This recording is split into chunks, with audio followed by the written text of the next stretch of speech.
Smart listeners, ketika hari raya tiba, ada sebuah hal yang sangat indah dan terbiasa dilakukan, yaitu berkunjung ke rumah handai taulan maupun sahabat.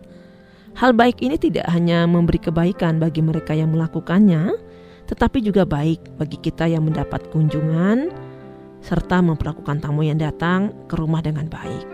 Tentu saja, untuk menunaikan ibadah silaturahim ini harus disesuaikan dengan kondisi kita yang masih berada dalam wabah pandemi. Jadi tetap jaga protokol kesehatannya ya. Smart listeners, jika mengikuti bagaimana tuntunan Islam dalam memuliakan tamu, maka kita akan mendapati berbagai keutamaan dan ganjaran dari Allah tentang ibadah sosial ini. Di antaranya akan mendapatkan pahala seperti ibadah haji dan umroh, mengurangi dosa tuan rumah, disinari oleh cahaya kebaikan, menjadi ladang sedekah, meneladani Rasulullah, termasuk amalan syurga, serta sebagai bentuk keimanan dan ketakwaan kepada Allah Subhanahu wa Ta'ala.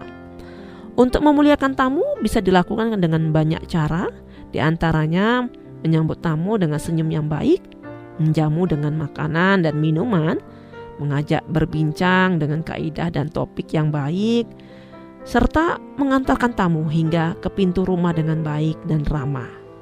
Begitu besarnya keutamaan untuk memuliakan tamu ini, maka para sahabat di zaman Rasulullah senantiasa berlomba-lomba untuk melakukannya. Salah satunya sosok yang patut kita teladani adalah apa yang dilakukan oleh Abu Thalhah dan keluarganya dalam memuliakan tamu. Mari kita cermati kisah Abu Thalhah Zaid bin Sahal al-Ansyari, seorang sahabat dari kaum Ansar yang sangat menginspirasi. Smart listeners, dalam sebuah hadis riwayat Abu Hurairah dikisahkan bahwa ketika umat muslim memenangkan perang Khaybar, ada seorang laki-laki dari kalangan muhajirin yang mendatangi Rasulullah untuk bertamu. Nabi kemudian mendatangi para istri beliau dan meminta untuk menyiapkan jamuan untuk tamu tersebut. Akan tetapi para istri menjawab bahwa mereka tidak memiliki apa-apa kecuali air untuk diminum. Rasulullah pun mengumumkan dan bertanya kepada para sahabat tentang siapa yang sanggup menjamu tamu tersebut. Ternyata tawaran Rasulullah disanggupi oleh Abu Thalhah. Abu Thalhah pun pulang ke rumah dan menemui istrinya, serta meminta istrinya untuk menyiapkan jamuan untuk tamu tersebut. Mendengar permintaan suaminya, istri Abu Thalhah menjawab bahwa mereka hanya memiliki makanan sisa makan malam untuk anak-anaknya. Abu Thalhah lantas menyuruh istrinya untuk mematikan penerangan di rumah, menyiapkan makanan tersebut, serta menidurkan anak-anak jika mereka ingin makan.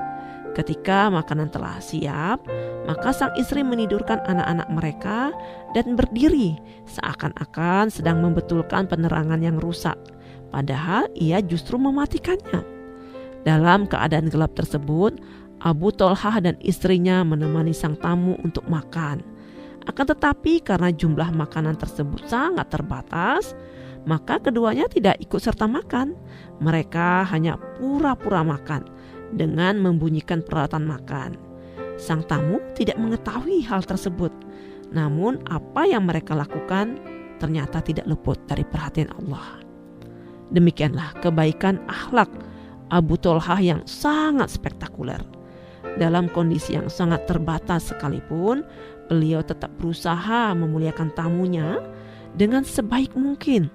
Sehingga keesokan harinya, ketika Abu Thalhah bertemu dengan Rasulullah, maka Rasulullah pun menyampaikan bahwasanya Allah sangat bangga dan ridho dengan perbuatan Abu Thalhah serta keluarganya untuk menjamu tamu tersebut.